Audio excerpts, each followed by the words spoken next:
جناب چودھری اطہر الحق صاحب، سجاد بھٹی صاحب، اصغر بھٹی صاحب اور الیاس بھٹی صاحب اور دیگر تمام بزرگوں دوستوں ساتھیوں، سب سے پہلے تو میں آپ سب کا شکریہ ادا کروں گا کہ آپ نے اس موسم میں اتنی محبت کے ساتھ ہمارا استقبال کیا اور اس بات کا ثبوت دیا کہ آپ سب انشاءاللہ تعالی 8 فروری کو اپنے علاقے سے شیر کو عظیم الشان اکثریت سے جتائیں گے۔ میرے بھائیوں، آپ سب ذمہ دار ہیں۔ آپ کو پتہ ہے کہ ذمہ دار کی ذمہ داری میں سب سے اہم فیصلہ یہ ہوتا ہے کہ وہ کون سا بیج کاشت کرے۔ اگر بیج اچھا ہوگا تو وہ اچھی پیداوار دے گا، اور اگر بیج ناقص ہوگا تو آپ اس کی جتنی مرضی گوڈی کریں، جتنی مرضی کھاد ڈالیں، وہ بیج آپ کو جھاڑ نہیں دے گا۔ مسلم لیگ نون نے بھی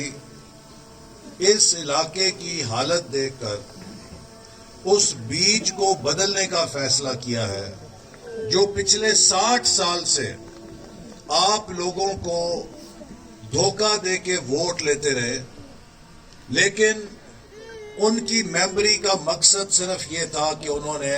ظفروال میں اپنے اڈے چلانے تھے۔ اس کے علاوہ انہوں نے اس علاقے کی ترقی کے لیے کچھ نہیں کیا۔ جو پچھلا ایم پی اے تھا اس کا خاندان بھی 70 سال سے سیاست کر رہا ہے،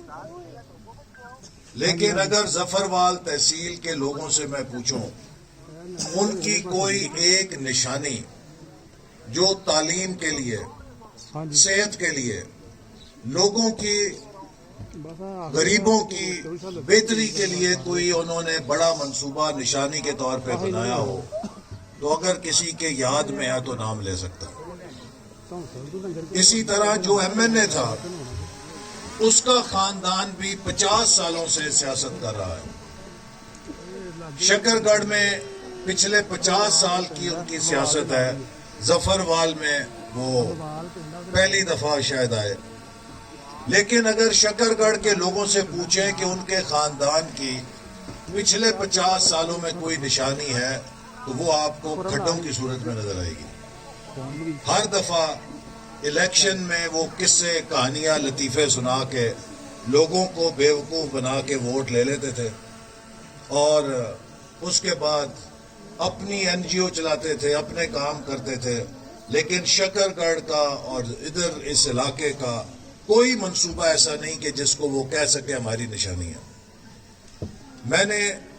سب سے پہلے یہ بات میں نے شکر گڑھ کے لوگوں سے بھی کی ہے کہ 90 میں جو پہلا الیکشن زندگی کا لڑا وہ شکر گڑھ سے لڑا، اور شکر گڑھ کے لوگوں کو کہا کہ میرے پاس ایک سودا ہے، وہ میں آپ کو دینا چاہتا ہوں، امن کا، تعلیم کا اور ترقی کا۔ لیکن شکر گڑھ کے لوگوں نے کہا کہ نہیں، ہم دھڑوں کے بندے ہیں، ہم دھڑوں کی سیاست کریں گے، ہمیں آپ کے اس سودے سے دلچسپی نہیں۔ میں وہ سودا لے کے نارووال گیا، نارووال کے لوگوں نے اس کو لبیک کہا، وہ اس کے خریدار بنے، اور وہ نارووال جو شکر گڑھ سے بہت پیچھے ہوتا تھا، جس نارووال کو لوگ کہتے تھے کہ یہ ضلع کیسے بنا ہے، کہ اس کا تو منہ متھا ہی نہیں ہے ضلع والا، آج اسی نارووال کو لوگ آ کے یہ کہتے ہیں کہ آپ نے کون سا جن پھیرا ہے کہ نارووال ہمارے ان ضلعوں کو پیچھے چھوڑ گیا جو نارووال سے 20 سال پہلے ضلع بنے تھے۔ تو میرے بھائیوں، کوئی جادو کا کمال نہیں ہے، جو لوگوں نے ووٹ دیا اسے ایک امانت سمجھ کے محنت کی اور خدمت کے جذبے سے محنت کی، اللہ تعالیٰ نے برکت دی۔ آج نارووال کی ترقی پورے پاکستان میں اس کی مثال دی جا رہی ہے۔ وہ علاقہ ضلع جہاں ہمارے غریبوں کے بچے اور بچیاں تعلیم سے محروم رہتے تھے،